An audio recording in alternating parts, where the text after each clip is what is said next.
नमस्कार। रद्दी पन्ने के तीसरे संस्करण में आपका स्वागत है।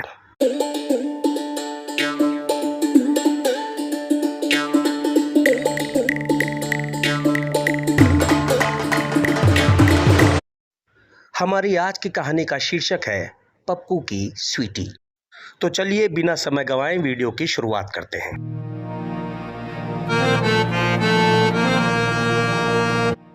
कुछ प्रेम कहानियां दो पागल प्रेमी की होती हैं, तो कुछ दो प्रेमियों के मिलन की, कुछ विरह की तो कुछ वेदना से भरी हुई। बहुत कम ही ऐसी कहानियां होती हैं जिससे हर कोई अपने आप को उस कहानी से जोड़ पाता है। पप्पू की प्रेम कहानी भी ऐसी ही है साहब। पप्पू की मोहब्बत कभी न खत्म होने वाले भ्रष्टाचार की तरह थी। बस उसमें बाबुओं के तबादले अक्सर हो जाया करते थे। एक समय था जब बेचारे पप्पू को यह भी नहीं पता था कि बाबू कहते किसे हैं, लड़के को या लड़की को। उस बेचारे को तो यह लगता था कि कोई कैसे एक चुम्मी देकर चोट ठीक कर सकता है। लेकिन फिर उसकी जिंदगी में दो दोस्तों की एंट्री हुई, सुरखंडी और बोखांडी। और दोस्ती भी इतनी गहरी हुई कि पता ही नहीं चला कि किसने किसको बिगाड़ा। कहानी की शुरुआत अमेठी के पास एक गांव बवैजा खंडारी से होती है। ये वो दौर था जब पप्पू का मिजाज इश्क होम्योपैथिक हुआ करता था। न सुइयां, न बोतलें, न एक्सरे, न दाखिला, बस दर्द बयां करते जाओ और मीठी गोलियां लेते जाओ। पप्पू की इस प्रेम कथा की नायिका न सुषमा थी और ना ही सुशीला, ना ही सुलक्षणा थी और ना ही सौदामिनी, न प्रमिला थी और ना ही पुष्पा। पप्पू की हीरोइन तो स्वीटी थी। हाँ साहब, स्वीटी। ये वाकया तब का है जब पप्पू पहली बार सौदामिनी के साथ डेट पे गए थे। रेस्टोरेंट पहुंचने के बाद पप्पू ने सौदामिनी से पूछा कि क्या खाओगी। सौदामिनी ने शर्माते हुए कहा, जो आप खाएंगे वही मैं भी खाऊंगी। पप्पू ने वेटर को मेन्यू लाने के लिए कहा तो सौदामिनी भी झट से बोल पड़ी, मैं भी मेन्यू खाऊंगी। अब इस पर सौदामिनी का तबादला होना तो लाजमी ही था। इसमें बेचारे पप्पू का क्या दोष। पप्पू ने इस वाक्य का जिक्र अपने मित्र सुरखंडी और बोखंडी से किया, जिस पर बोखंडी ने पप्पू को सलाह दी कि ब्रेकअप से पहले सौदामिनी के चश्मे वाली सहेली का नंबर लेना न भूले। और पप्पू ने किया भी वैसा।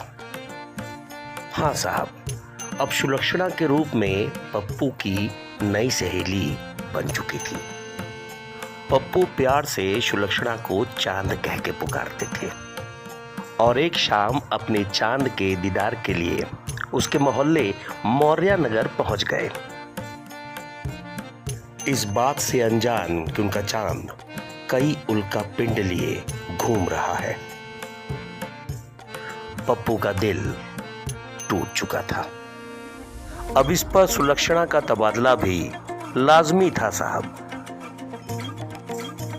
पप्पू को फिर अपने मित्र बोखंडी और सुरखंडी की याद आई, लेकिन उस वक्त वो दोनों किसी काम से शहर गए थे। पप्पू दुखी थे और तनाव में भी थे, इसलिए पप्पू ने बकरा तालाब का रुख किया। जब भी वो दुखी होते तो बकरा तालाब ही जाते। वो इस बात से अनजान थे कि वहाँ पे उनकी मुलाकात उनकी नई सहेली से होने वाली है। वहाँ पे पप्पू ने देखा कि एक सुंदर युवती बतखों को पानी से बाहर निकाल रही है। जिज्ञासावश पप्पू ने उस युवती से पूछ ही लिया कि इन बतखों को पानी से क्यों बाहर निकाल रही हो। जिस पर उस युवती ने जवाब दिया कि वो इन बतखों को पानी में डूबने से बचाना चाहती है। पप्पू भांप चुके थे कि सुंदर होने के साथ ये युवती चतुर भी है और तीक्ष्ण बुद्धि की मालकिन भी। पप्पू ने ये बात अपने मित्र बोखंडी और सुरखंडी को बताई, और जब सुरखंडी ने पप्पू से युवती का नाम पूछा तो पप्पू ने शर्माते हुए बताया, स्वीटी। सुरखंडी ने पप्पू को बताया कि तुम उन भाग्यशाली लोगों में से हो जिनके पास हवेली और सहेली दोनों हैं। सुरखंडी और बोखंडी पप्पू की खुशी से संतुष्ट थे कि एकाएक उन्हें डॉक्टर केसरी का फोन आया। पूछने पर पता चला कि किसी सदमे के कारण पप्पू मूर्छित होके गिर पड़े हैं। दोनों भागकर अस्पताल पहुंचे तो पता चला कि पप्पू को होश आ चुका है। पूछने पर पप्पू ने बताया कि जिस 19 साल की स्वीटी पे वो जान छिड़कते हैं, उसके 15 साल के बेटे अरविंद ने मुझे धमकी दी है कि मेरी मम्मी से दूर रहो। इश्क उसी का परवान चढ़ता है जिसके पास सरकारी नौकरी है। हवेली और सहेली तो मिथ्या है साहब।